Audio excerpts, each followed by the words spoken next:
नवनीत राणा यांना एक पोट्टं आहे आणि ते एवढंच आहे, परंतु त्याला खूप चांगलं ट्रेनिंग नवनीत राणा आणि त्यांचे मिस्टर रवी राणा यांनी दिलेलं आहे। खरं तर हे दोघेही लोकप्रतिनिधी म्हणून निवडून आलेले आहेत आणि या लोकप्रतिनिधींनी आपल्या मुलाला ट्रेनिंग देत असताना आपल्या मुलाला हे शिकवलं पाहिजे की आपण सगळे भारतीय लोक आहोत आणि आम्ही या भारतीय लोकांचं प्रतिनिधित्व करत आहोत। परंतु नवनीत राणा यांनी त्यांच्या मुलाला जे ट्रेनिंग दिलेलं आहे ते ट्रेनिंग काय आहे हे आपण एकदा ऐकूया।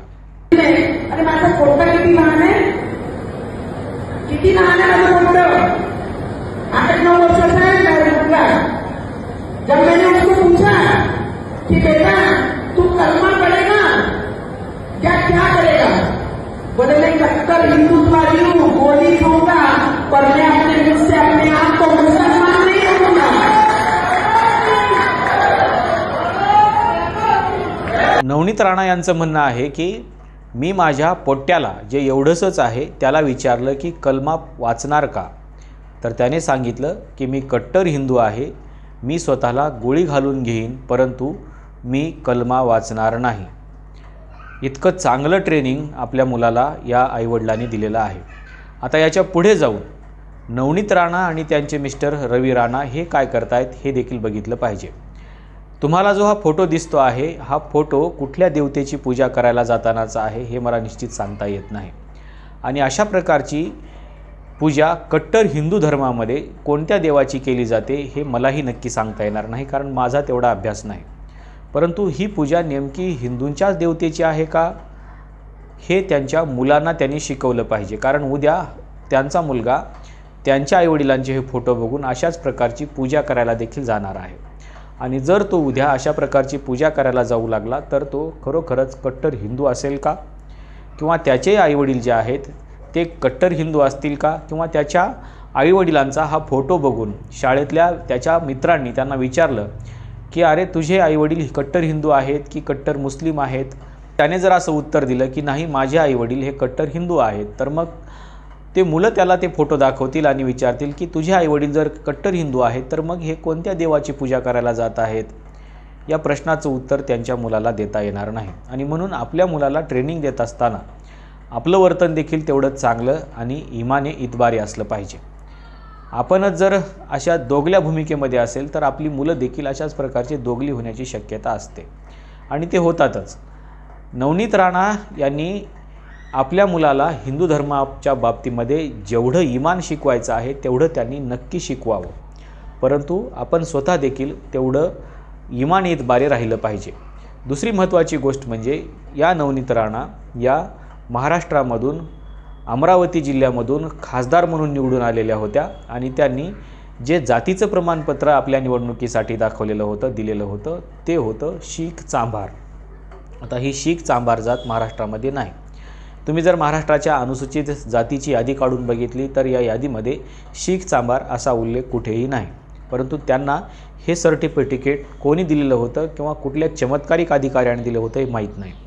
ज्यावेळेस त्यांच्या या जात पडताळणी समितीनं त्यांचं हे सर्टिफिकेट रद्द केलं त्यावेळेस त्या हायकोर्टामध्ये गेल्या आणि हायकोर्टाने देखील त्यांचं हे सर्टिफिकेट रद्द केलं आणि त्यानंतर त्या सुप्रीम कोर्टामध्ये गेल्या आणि सुप्रीम कोर्टानं असं सांगितलं की समितीच्या निर्णयामध्ये हायकोर्टाने हस्तक्षेप करू नये असा एक मोठा ऐतिहासिक निर्णय 2024च्या निवडणुकीपूर्वी दिला आणि त्या शीख चांभार आहेत आणि त्या अनुसूचित जातीच्याच आहेत अशा प्रकारचा निर्णय सुप्रीम कोर्टाने दिला। आता याची जी सत्यता आहे याची सत्यता फक्त नवनीत राणाच सांगू शकतात आणि त्यांनी ती आम्हाला सांगायची नाही तर त्यांनी त्यांच्या मुलाला सांगायची की शीख चांभार ही जात महाराष्ट्रामध्ये आहे का आणि आपण ज्या निवडणुकीसाठी हे जातीचं प्रमाणपत्र जोडलेलं होतं ते बरोबर होतं का, कारण आपण आपल्या मुलाला इमान शिकवतो आहे आणि या मुलाला आपली जी काही सत्य परिस्थिती आहे किंवा जे काही वास्तव आहे ते माहीत असणं तितकंच गरजेचं आहे, परंतु नवनीत राणा त्यांच्या मुलांना हे सांगणार नाहीत। आता याच्या पुढे जाऊन नवनीत राणा या स्वतःला कट्टर हिंदू समजतात आणि त्या एक दुसऱ्या बाजूला चांभार जातीचं प्रमाणपत्र दाखवतात। आता चांभार ही जी जात आहे किंवा शीख चांभार ही जी जात आहे या जातीचं वर्णव्यवस्थेमधलं स्थान कोणतं आहे हे नवनीत राणांनी सरळ सरळ आपल्या मुलाला सांगितलं पाहिजे की आपण नेमकं कुठल्या स्तरावरती आहोत आणि आपली नेमकी जात काय आहे। वर्णव्यवस्थेमध्ये आपल्याला कोणतं स्थान आहे आणि आपल्याला वंश परंपरेने दिलेलं काम कोणतं आहे हे त्यांनी त्यांच्या मुलांना शिकवलं पाहिजे. कारण जर कट्टर हिंदू आहेत तर मग आपण वर्णाश्रमाचं पालन केलं पाहिजे. कारण गीतेमध्ये असं सांगितलेलं आहे की ईश्वराने निर्माण केलेल्या या जाती व्यवस्थेचं पालन करणं हीच खरी हिंदू धर्मातील देवदेवतांची पूजा आहे. आता जे वर्णव्यवस्था निर्माण केलेली आहे ईश्वराने, त्यांनी तुम्हाला काय काम दिलेलं आहे ते काम तुम्हाला इमानीतबारे करावं लागेल, म्हणजे तुमचा ईश्वर तुमच्यावरती खुश होईल.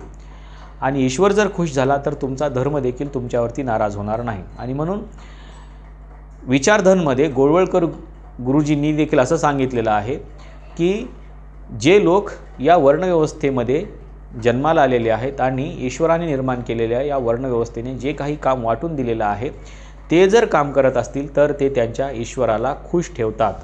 आणि जर समजा ते त्यांच्या वर्णानुसार काम सोपवलेलं त्यांना जे दिलेलं आहे ते जर करत नसतील तर ते त्यांच्या ईश्वराला नाराज करतात.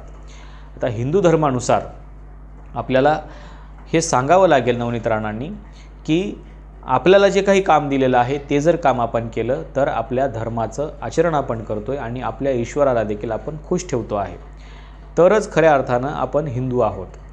उगीच उठून भाषण करायचं आणि आम्ही हिंदू आहे, भारत में रहना होगा तो जय श्रीराम कहना होगा, ह्या गोष्टी चालत नाहीत. आपण जर खरंच कट्टर हिंदू आहेत तर कट्टर हिंदू धर्माचं पालन आपण केलं पाहिजे आणि वर्णव्यवस्थेमध्ये तुम्हाला जे स्थान देण्यात आलेलं आहे ते स्थान देखील त्याचं आचरण केलं पाहिजे. तरच आपण हिंदू धर्माला आणि हिंदू धर्मामध्ये असलेल्या देवदेवतांना ज्यांनी ही वर्णव्यवस्था निर्माण केलेली आहे त्यांना सुखी ठेवू शकतो किंवा खुश ठेवू शकतो. जर ते तुमच्यावर नाराज झाले तर तुम्हाला माहिती आहे की जर आपल्यावर नाराज झाले तर आपली जागा कुठे आहे. आणि त्याच्यामुळं हिंदू धर्मामधल्या या व्यवस्थेचं पालन करणं हे शीख चांभार या जातीचं काम आहे आणि त्यांनी ते केलं पाहिजे, तरच शीख चांभार ही जात कट्टर हिंदू होऊ शकते. अन्यथा या कट्टर हिंदूपणाला काहीही अर्थ नाही. आणि हीच गोष्ट आता नवनीत राणा यांनी त्यांच्या मुलांना शिकवली पाहिजे की वर्णव्यवस्थेने आपल्याला जे काम दिलेलं आहे ते काम करणं म्हणजे ईश्वराची पूजा करणं, ईश्वरांना आनंदी ठेवणं किंवा ईश्वर आपल्यावर नाराज होणार नाही याची काळजी घेणं. आणि ही काळजी घेणं हेच खरं आपलं हिंदुत्व आहे आणि त्याच मार्गाने आपल्या मुलांना देखील चाललं पाहिजे. तरच खऱ्या अर्थाने नवनीत राणा या कट्टर हिंदू आहेत किंवा त्यांचा जो मुलगा आहे जो कलमा पाडायला नकार देतो कारण तो कट्टर हिंदू आहे, तो खऱ्या अर्थानं हिंदू म्हणून पुढे येईल आणि त्याचा गौरव देखील हिंदू धर्मामध्ये केला जाईल. अन्यथा या गप्पा काही कामाच्या नाहीत. म्हणून ईश्वराला खुश ठेवायचं आहे आणि ईश्वराने निर्माण केलेल्या वर्णव्यवस्थेनुसारच तुम्हाला वागायचं आहे, तरच तुम्ही कट्टर हिंदू आहात.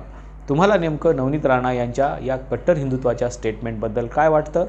नवनीत राणा ह्या जर कट्टर हिंदू असतील तर त्यांनी वर्णव्यवस्थेचं पालन केलं पाहिजे का? आपली नेमकी भूमिका काय आहे हे कमेंट बॉक्समध्ये सांगायला विसरू नका.